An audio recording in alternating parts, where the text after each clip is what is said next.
அதிமுகவை பொறுத்த வரைக்கும் அது வந்து பாஜக கண்ட்ரோல்ல தான் இருக்கு. அதனால அவங்க டெல்லி போறாங்கிறது வந்து ஒரு பெரிய மேட்டர் நான் நினைக்கல. ஆல்ரெடி வந்து அதிமுகவுக்கு ஓனர் வந்து பாஜகவும் அமித்ஷாவும் தான். அதுல என்ன உங்களுக்கு எல்லாம் சந்தேகம்னு எனக்கு தெரியல. ஆமா, அதிமுகவோட ஓனர் அமித்ஷா தான்.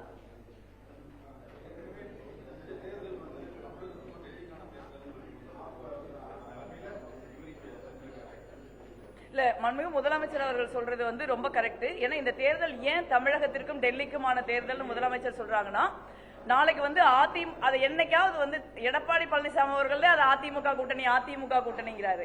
அவங்க வந்து என்டிஏன்னு ரொம்ப தெளிவா சொல்றாங்க. பாஜக வந்து தமிழ்நாட்டில் ஏதோ ஒரு விதத்துல வந்து பின்வாசல் வழியா ஆட்சிக்கு வந்தா நம்மளுடைய மொழிக்கு பேரழிவு வரும், நம்மளுடைய இனத்திற்கு பேரழிவு வரும், நம்மளுடைய வரலாறு பாரம்பரியம், நம்மளுடைய அறிவியல் சார்ந்த சிந்தனைகள், நமது எதிர்கால வளர்ச்சி எல்லாத்திலுமே ஒரு பெரிய மோசமான எதிர்வினைகளை நம்ம எதிர்கொள்ள நேரிடும்.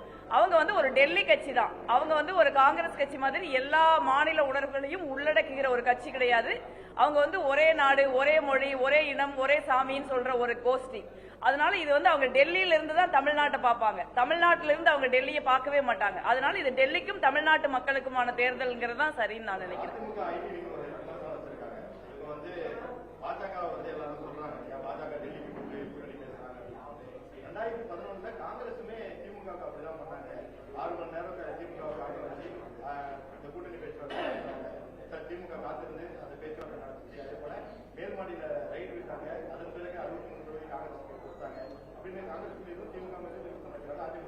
இல்ல, எங்களை பொறுத்த வரைக்கும் காங்கிரஸ் கட்சி வந்து எந்த ஒரு அரசியல் கட்சியை பயன்படுத்தி அந்த மாநிலத்தை அப்படியே கவலைகரம் செய்யணும்னோ, அந்த அரசியல் கட்சிகளை கவலைகரம் செய்யணும்னோ நினைக்கிற கட்சி அல்ல காங்கிரஸ்.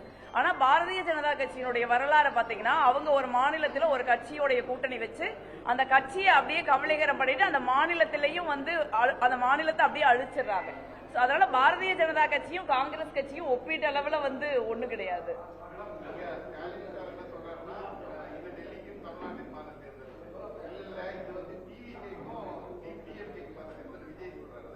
இல்ல, நான் வந்து எப்படி பாக்குறேன்னா, இது வந்து நம்மளுடைய தமிழ்நாட்டின் எதிர்காலத்திற்கான நம்மளுடைய மொழி, நம்மளுடைய இனம், நம்மளுடைய வரலாறு, நம்மளுடைய பண்பாடு, நம்மளுடைய வளர்ச்சி, இதற்கான தேர்தல் தான் பாக்குறேன். தமிழ்நாட்டு மக்களுக்கான தேர்தல் இது.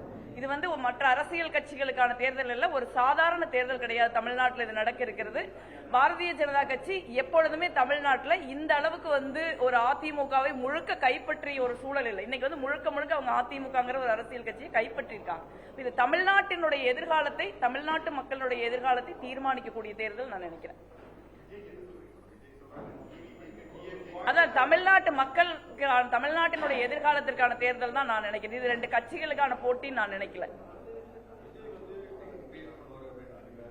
இல்ல, விஜய் வந்து ஒரு புதிய அரசியல் கட்சியை ஆரம்பிச்சிருக்காரு.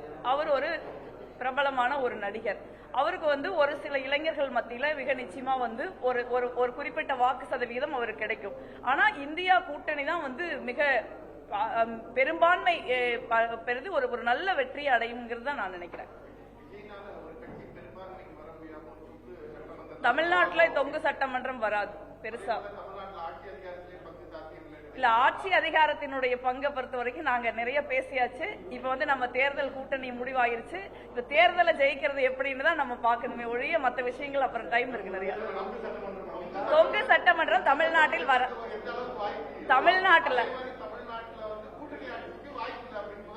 இல்ல, நிச்சயமா தொங்கு சட்டமன்றத்துல வந்து நமக்கு வாய்ப்பு கிடையாது. தமிழ்நாட்டில் தொங்கு சட்டமன்றம் மிக நிச்சயமாக அமையாது. அதே நேரத்தில் மற்ற கட்சிகளுக்கு வந்து ஒரு கருத்து இருக்கக்கூடாதுன்னு யாரும் நினைக்க மாட்டாங்க. இது ஜனநாயக நாடு. எல்லாருக்கும் வந்து அவங்களுடைய கட்சி சார்ந்த கருத்துக்களை முன்வைக்கிறதுக்கு ஒரு இடம் இருக்கு, ஒரு வாய்ப்பு இருக்கு, அதுக்கான உரிமை இருக்குன்னு தான் நாங்க இல்ல, இப்போதைக்கு நம்ம பேச வேண்டியது தேர்தலுக்கு முன்பு நம்ம சில விஷயங்களை பேசியிருக்கோம். தேர்தலுக்கு பின்பும் சில விஷயங்களை நம்ம பேசலாமா இருக்கு. இப்போதைக்கு வந்து தமிழ்நாட்டை பாஜகவிடமிருந்து காப்பாத்துறது தான் அந்த இந்தியா கூட்டணியுடைய ஒரே நோக்கமா இருக்க முடியும் நான் நினைக்கிறேன். இல்ல, பெண்களுக்கு வந்து அதிக பிரதிநிதித்துவம் காங்கிரஸ் கட்சியில கொடுக்கணும் அப்படிங்கறத வந்து நாங்க எல்லாருமே ஒருமித்த குரல்ல சொல்லியிருக்கோம். பெண்கள் மட்டும் இல்ல, ஆண்களும் அதை எங்களுடைய கோரிக்கையை அக்செப்ட் பண்றாங்க. அதனால ஒரு நல்ல எங்களுக்கு 28 சீட்லாம் நாங்க போட்டிடுறோம். அதற்குள்ள வந்து ஒரு சிறந்த ரெப்ரசன்டேஷனை பெண்களுக்கு காங்கிரஸ் கட்சி கொடுக்கும் நான் நம்புறேன்.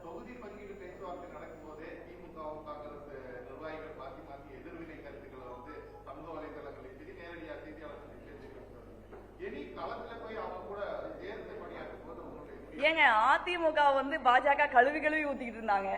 அவங்க எல்லாம் கூட்டணியில் இருக்காங்க. நீங்க அங்க போய் இதெல்லாம் கேக்குறீங்களா? ஒரு தேர்தல்னு வர்றப்ப வந்து தேர்தல்னு வந்துட்டா வேட்பாளர் அறிவிக்கப்பட்டுட்டா நீங்க வந்து ஊழியர் கூட்டத்தை போட்டுட்டீங்க அப்படின்னா நம்ம வந்து கட்சி வேலையெல்லாம் மடமடமடன் தேர்தல் வேலை தான் பார்ப்பாங்களே ஒழிய, அதுவும் ஒரு 22 வருஷ கூட்டணி அது ஒண்ணு. நாங்க யாரும் ஒருத்தருக்கு ஒருத்தர் தெரியாதவங்க இல்லை, எல்லாருமே முகம் தெரிஞ்சு எல்லாருமே ஒருத்தருக்கு ஒருத்தர் அறிமுகமானவங்க தான். அதனால அந்த மாதிரி எல்லாம் எந்த இடர்பாடும் வராதுன்னு நான் நினைக்கிறேன்.